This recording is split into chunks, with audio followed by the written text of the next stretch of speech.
Congo News, please. Merci d'abord. Makambo ya décision wana.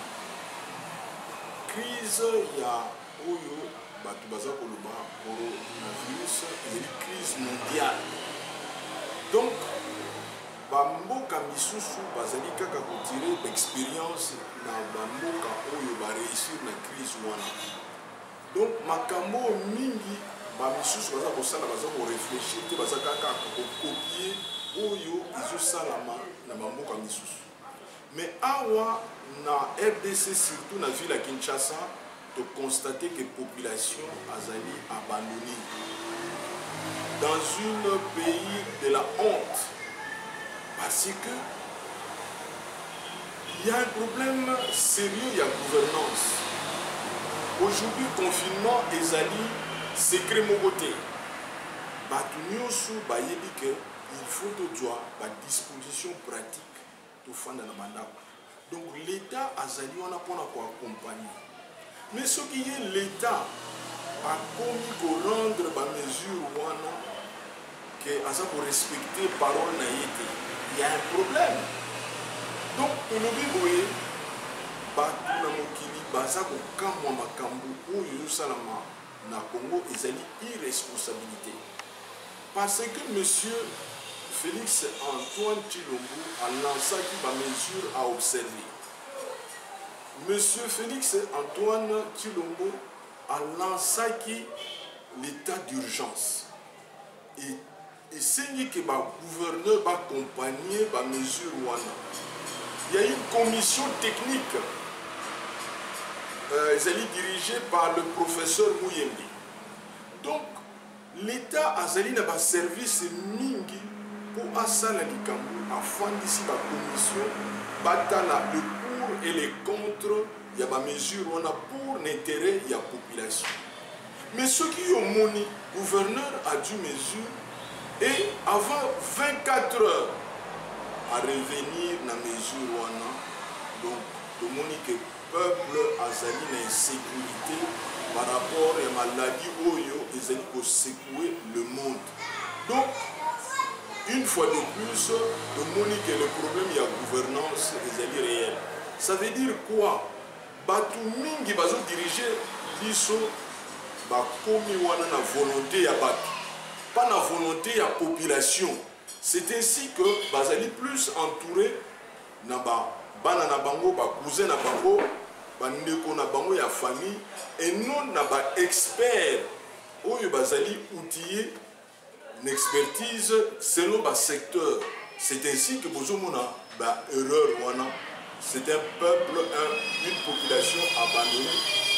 Et ça fait même la honte.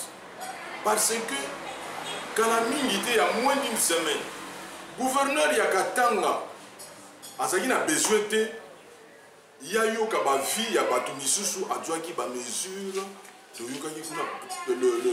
le Katanga était en quarantaine. L'État va s'assurer ceux qui battent réellement bazalaki na virus wana bazalaki positif. Ba échantillon na eyi na Kinshasa ba monique battu wana bazalaki négatif. Gouverneur a dû ba mesure a dû ici battu na vie normale. Voilà un responsable. Mais oh ya biso tous allez ko comprendre té donc azali le reflet il y a makambo za likolo na ye. Donc la plupart des gens qui ne conduisent pas la volonté de la population, mais la volonté de la Badou.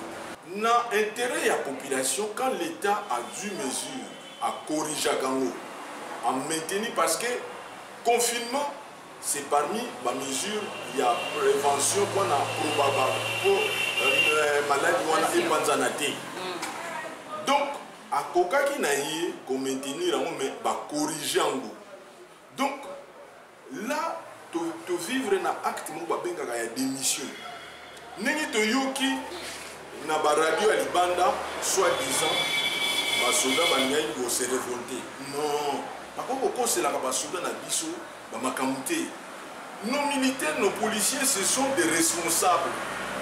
Ce sont des gens qui se sont engagés sous les drapeaux. Alors, tango bato Libanda bazo yoka biloko wana que la police et l'armée banya ko se révolter ezali soni pour na Congo baza ko latisa bango ba makambo oyo eza ya bango te. L'armée et la police, ce sont des gens disciplinés. Les officiers militaires, ce sont des élites. Donc, quand ils ont démissionné la mission na bango, c'est la bango makambuté. Batouana bazali bateau, bazo ça la sacrifice mingi pour la population. Maman Rosette, problème na biso, c'est que il y a irresponsabilité. Makambo yo eumeli déjà na Chine, et les États-Unis, et l'espace, l'Espagne, la France. Donc, ezali likambusi mususu ya mupaya. Ça veut dire que biso to s'engager na combat en retard. Population azalaki déjà en avance pour ils ont les campagnes mususu. Tant la population a télémis gouvernement a y après. Donc en principe, le gouvernement n'a pas choisi un retard il y a plus de 2 semaines. On pourrait déjà agir. Mais même le gouvernement à ce niveau-là, il y a d'abord consultation dans la force vive. Il y a la société civile pour consulter, pour pas solo là, quelle est la responsabilité de la société civile, notamment les églises, les syndicats et enseignants. L'association Mingi, il fallait président, mais M. Antoine Tshilombo a passé d'abord dans la consultation pour kanga makanisi moko nengi tozomona nengi professeur Muyembe aza ko se déployer. Donc il fallait ça problème ba pasteur nyonso abendisa bango to solo na comportement nini toko joie parce que ba pasteur ba enseignant bazali ba faiseur d'opinion. Donc, quand on a l'église, par rapport au marché, le risque est encore makasi. Par contre, ceux qui associent les pasteurs, les enseignants, les enseignants les risques, donc ils sont plus efficaces. Mais les gens qui ont la vitesse, il y a des erreurs. Donc, les erreurs et le gouverneur a côté Kakawana, donc la population est abandonnée. Donc les forces vives, il fallait pas la consulter avant. Pour que chacun a quelle est sa part de responsabilité. Biso n'a décidé, ce que déclaration, il y a président Martin Fayoulou, c'est une semaine avant déclaration, il y a M. Antoine Tshilombo. Donc, le président Martin a bengaki déjà population ba tambola na ndenge OMS aza koloba. Moi personnellement 3-4 jours na sala une déclaration pour na koloba que non, nous avons l'impression que ba misusu bazali en deuil parce que ba vion ils ont matali sous té. Ce n'est que quelques après tout le monde monsieur Antoine Félix a sali déclaration. Donc, décidé par l'entremise de son président, a donné la pointe à combat. Sans oublier, le président Martin Fayoulou a outil pour ça la déclaration, appel à la solidarité. Donc, Biso News, par contre, ma place, où azali na 1 franc, où azali na 5 francs, où azali na 100 francs, tout que négoti kango na kesi na Caritas pour que les aient fort ya mutu news. C'est ça la déclaration, la dernière déclaration. Il y a le président Martin Fayoulou m'a dit ce qui sensibilisation ils allaient comme il faut. C'est parce que bah pasaki na ba na société civile. Société civile yemutu azali pembeni ya population. Donc l'aspect sensibilisation, mobilisation, il fallait relayer wana et salama dans la société civile. Donc l'église, l'enseignant. Parce que ce que tu as bien, tout la radio, courant et zalakati, baza mouké. Donc, mes sociétés civiles azali pembeni ya population. Donc l'erreur grave pour basali banda na monsieur Antoine Félix Tshilombo, il a consulté la société civile. gouverneur a une grande organisation, il y a société civile dans la ville de Kinshasa. Il fallait passer par l'organisation pour que base la relais. Et puis l'organisation et la société civile, ils allaient comme conseiller na bango. Bango doit y avoir une réalité à la population. Mais ça y en sorte que baza comme on a mikondi, comme va dépendre de la population outil la population voilà la catastrophe où il y a la valeur la combat contre fléau où il a menacé l'humanité. Danger où c'est que les systèmes sanitaires sont défaillants. Donc il faut que la population se prenne en charge. Et on a observé la population a une maturité déjà. Mais azangi bateau bazo memaye na nzela malamu. Donc ce qui te montre bien fléau wana ezali déjà constaté na kati ya Kinshasa. Ba expert news ba monique baza ba yebi déjà plus ou moins place nini maladie wana ezali. Elingi ko lakisa boy dans la plupart des cas retard oyo to dwaki na démarche wana to tikaki ba avion ekota. Or, ceux qui avance moko 2 semaines avion, avant, tu as empêché l'avion de kotaki. Donc, le danger il y a à la limite. La faute revient à l'autorité, à l'instrument. Instrument, il y a contrôler ma mboka parce que déjà que pas une sous est grave. Donc, l'avion est parce que dans la plupart des cas, ce côté bateau bakoufi, bateau outil libanda. Donc, ils sont restés dans l'avion pendant 8 heures. Donc, ça veut dire que le virus est circulé dans mon avion pendant longtemps. Toyoki na Cameroun, avion avec 147 passagers, on est choisi positif. Donc, ça veut dire que ce sont les passagers enfermés dans l'avion pendant 8 heures. Qui en fait le drame est rentré parce que tu dois qu'il retard dans le combat. Donc on a laissé faire des choses 2 semaines avant. Surtout toi qui va mesure épargné, nous allions donner tout ça plus la sensibilisation. Donc combat c'est combat il y a prise de conscience, il y a population. Bateau va faire prendre conscience de la population, c'est une société civile, un pasteur. Syndicats, enseignants. Donc, il y a un déficit de gouvernance parce que aligné pour associer Batouanate. Makamou ya vaccin wana tout côté sangote parce que bango moko pa malade ezali makasi bazolo bana vaccin té. Bango bani oya na vaccin pa malade ezali té. Donc, OK baza koya pour ba boma biso pour ba boto la mboka vaccin on est dans plan ya balkanisation.